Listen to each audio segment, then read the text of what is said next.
नमस्कार दोस्तों। दरअसल चुनाव प्रचार समाप्त हो गया है और कल आखिरी मतदान होना है 7वें चरण की, जहां पे 57 सीटों पे लड़ाई होनी है। हम बात करेंगे यूपी के 13 पूर्वांचल के सीटों के बारे में, क्योंकि 13 पूर्वांचल सीटें बहुत ज़्यादा इंपॉर्टेंट हो जाती है, जहाँ पे कास्ट जो है बहुत ज़्यादा मैटर करता है। दलित है, ओबीसी है, निषाद पार्टी निषाद की जनसंख्या भी अच्छी खासी है। तो हम 13 जो पूर्वांचल की सीटें हैं जो कहाँ कहाँ चुनाव होना है, मैं सब उसके बारे में आपको बता देता हूँ। सबसे पहला महाराजगंज, गोरखपुर, कुशीनगर, देवरिया, बांसगांव, घोसी, सलेमपुर, बलिया, गाजीपुर, चंदौली, वाराणसी, मिर्जापुर और रॉबर्ट्सगंज। ये 13 सीटों में ऐसा है कि 2 सीट ऐसा है दोस्तों जो कि महज 15,000 से 20,000 अंतर से बीजेपी निकाली थी सीट, और 2 सीट ऐसा है जो कि हार गई थी। मतलब कि 11 सीट में 4 सीट फंस सकता था पिछले चुनाव में। इसी पे हम लोग चर्चा करेंगे। लेकिन 13 में से 11 सीट बीजेपी के पास है, एनडीए के पास है, आप बोल सकते हो।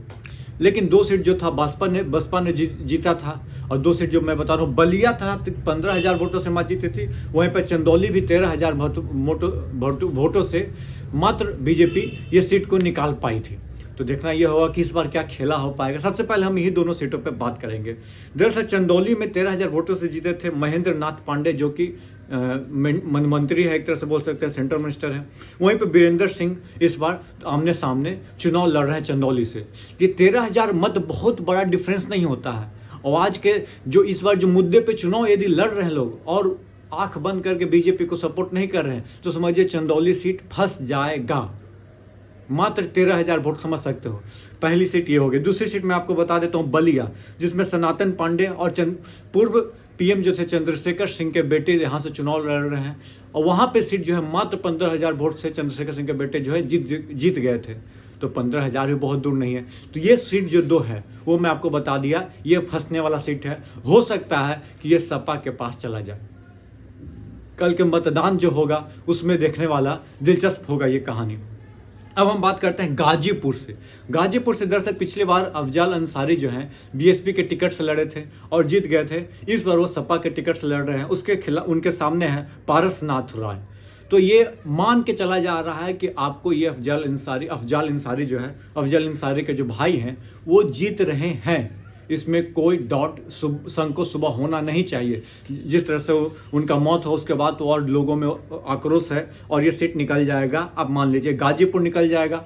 बलिया और चंदौली में खास टक्कर है, कोई एक सीट तो फंस सकता है बीजेपी के पास।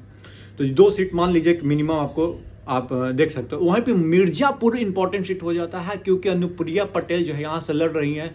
उनके सामने जो है लड़ रहे हैं, क्या बोलते हैं, रमेश बिंद। क्योंकि पटेल अच्छा खासा संख्या में, बिंद भी अच्छा खासा है। वहीं पर बसपा ने एक ब्राह्मण को टिकट दिया है। तो ये तीनों का संख्या अच्छा खासा है।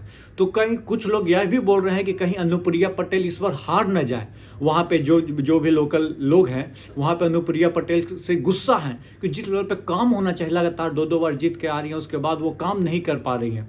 तो ये देखना ये होगा कि अनुप्रिया पटेल कहीं वहाँ से मतलब कि हार न जाए। लेकिन चांसेस हैं कि आप निकाल सकते हैं जिस तरह से उनका पहुँच। मैं आपको वहाँ पे वोटर की संख्या बता दूँ। 2.5 लाख वोटर है पटेल, 1.6 लाख ब्राह्मण, 1.4 लाख बिंद, 1.9 लाख दलित, 1.3 लाख मुस्लिम, 1.3 लाख वैश्य है। ये हुआ जातीय समीकरण जो कि मैं आपको बताना चाह रहा। तो जो पटेल वाले तो उम्मीद है कि अनुप्रिया पटेल को दे देंगे, लेकिन ब्राह्मण का वोट कट जाएगा, काहे कि बीएसपी ब्राह्मण निकाला है। वहीं पे बिंद का वोट जो है किसको मिलता है देखने वाला दिलचस्प होगा। दलित भी है, वैश्य भी है, मुस्लिम भी अच्छा खासा में है। तो अनुप्रिया पटेल के लिए इतना आसान जीत नहीं होगा, हालांकि पिछली बार अच्छे खासे मत से जीती थी। तो ये हो गया आपको एक चौथा सीट की मैंने चर्चा किया। मैं देवरिया की बात करता हूँ। देवरिया दरअसल बीजेपी और कांग्रेस के सीधे टक्कर है। एक तरफ जो है कि कांग्रेस ने अखिलेश प्रताप सिंह, जो कि पूर्व विधायक भी रह चुके हैं और प्रवक्ता भी आज कांग्रेस के बोल सकते हैं, उनको टिकट दिया। वहीं पे देवरिया के मौजूदा सांसद का टिकट काट कर बीजेपी ने, जैसे पहले थे राम त्रिपाठी को टिकट काट कर मनी त्रिपाठी के बेटे शशांक मनी त्रिपाठी को टिकट दिया है, उनके बेटे को टिकट दिया है। आप जो बोलते हैं परिवारवाद में है तो क्या है बताइएगा। 52% यहाँ पे ओबीसी है, 14% है दलित और 14% मुस्लिम है। तो यहाँ आसान नहीं होने जा रहा है। देवरिया का सीट आप बोल सकते हो कि बीजेपी निकाल लेगी, पिछली बार जीती थी तो हो सकता है जीत जाए। लेकिन ऐसा नहीं है। मैं बता रहा हूँ 2009 में जो है, मैं बीच में रुक कर 2009 की बात बता दूं। 2009 में क्या था कि 3 सीट ही बीजेपी निकाली थी, 10 सीट आपको विपक्ष के खाते में गई थी। और 3 सीट थी गोरखपुर, बसगांवा और वाराणसी। आप समझ सकते हो उसके बाद क्या हुआ था। हाँ, 14-19 बाकायदा बीजेपी क्लीन स्वीप करते लगभग एक तरह से बोल सकते हैं कि आ रही है। तो यहाँ पे भी देवरिया का मुकाबला अच्छा खासा हो जाएगा। Gorakhpur Ravi Kishan versus Kajal Nishad, I hope कि रवि किशन आसानी से जीत जाए। क्यों?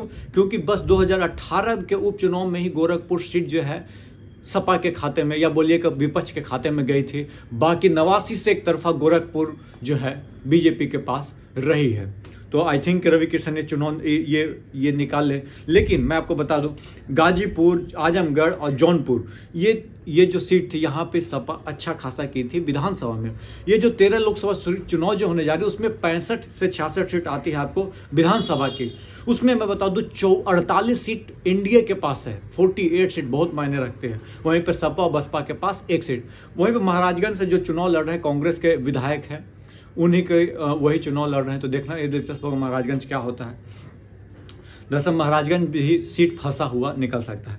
देखिए, वाराणसी सीट आराम से निकाल लेंगे मोदी जी, वो भी नहीं निकालेंगे तो क्या होगा। लेकिन हमको चांस लगता है कि वाराणसी, लेकिन फिर भी मैं आपको बता दूं 75% हिंदू है और 20% मुसलमान है।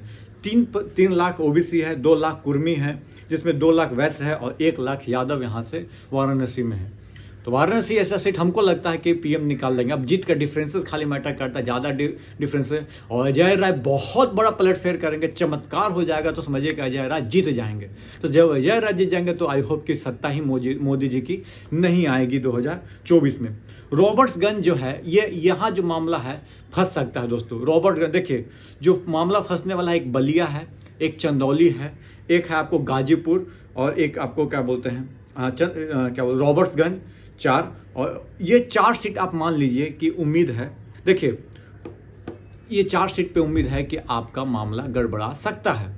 घोसी के अमल की चर्चा नहीं किए हैं, घोसी में भी जो है राजभर का जो है अच्छा खासा है। वहीं पर हाँ, सलेमपुर की बात करना जरूरी है। सलेमपुर में क्या है कि बीजेपी 1 लाख वोट से जीती थी, तो सलेमपुर में क्या होगा ये भी देखने वाली बात होगी। गाजीपुर निकाल लेगी, मिर्जापुर फंस सकता है। मतलब कि 13 में से 4 से 5 सीट का लॉस हो सकता है बीजेपी को, उम्मीद किया जा सकता है। और मिनिमम मान लीजिए कि 3 से 4 सीट तो लॉस होना ही है। एक गाजीपुर का जो मतलब कि पहले से 2 सीट का लॉस है, तो 2 सीट और आप मान सकते हैं कि लॉस होगा।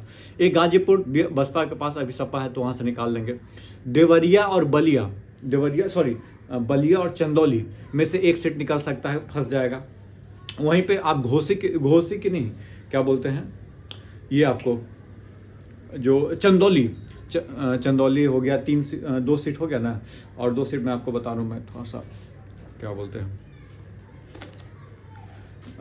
महाराजगंज, गोरखपुर, कुशीनगर, देवरिया, बांसगांव से आप छोड़ दीजिए। घोसी एक फंस सकता है और एक फंस सकता है रॉबर्ट्सगंज। हाँ, रॉबर्ट्सगंज, घोसी, ये 4 सीट आपको लगता है कि 2 सीट तो पहले ही से फंसा हुआ, 2 सीट और जो है 2 सीट में मतलब 2 सीट में 13 में 4 सीट आपको मुश्किल हो जाएगी बीजेपी के लिए। मतलब कि 9 सीट आप कह सकते हैं, 8 से 9 सीट बीजेपी के खाते में या इंडिया के खाते में जा सकती है। देखना ये होगा कि कितना डेंट पड़ता है, खासकर पूर्वांचल में, क्योंकि पूर्वांचल जिसके हाथ में, उसका सत्ता दिल्ली में आराम से मिल जाएगी, उसको सत्ता आराम से दिल्ली में मिल जाएगी। चलिए, वीडियो पसंद आया, चैनल पर पहली बार आए हैं और ये एनालिसिस अच्छा लगा हो तो चैनल को सब्सक्राइब कर लीजिएगा। कहा है कि सबसे पहले आपके पास पहुंचे एनालिसिस, डिटेल एनालिसिस बहुत ज़्यादा जरूरी है, जिससे आप समझ सके कि वोटों का समीकरण किसके साथ है, किसके विरुद्ध है। चलिए, धन्यवाद। जय हिंद, जय भारत।